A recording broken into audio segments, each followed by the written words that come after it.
Hello, so this is part 2 of B, and so when I look back to see if I got the right answer, I actually noticed that I made a mistake.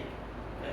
So once again, this is actually a very valuable lesson to learn in how do we check our answers. Okay? When you're checking your answers, sometimes you look at you're saying, oh, I set this up as a momentum, really it's an energy question or something like that, and that's great.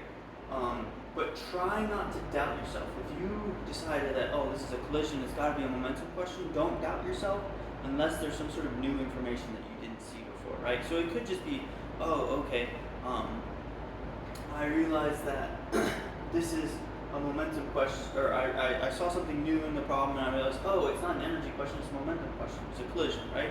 If there's new information, you can change what you're doing, but when you're checking your answers, don't worry so much about the method.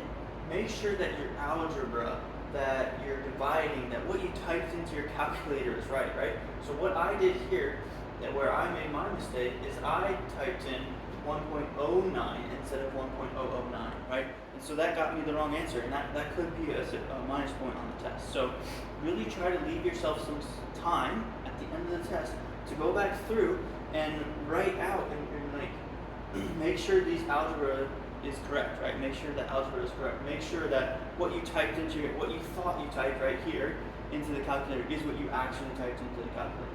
Okay? So that is really important. The correct answer is 347.54. Okay? So I'll write that over here. 347.54 meters per second. So once again, try to really check on the algebra.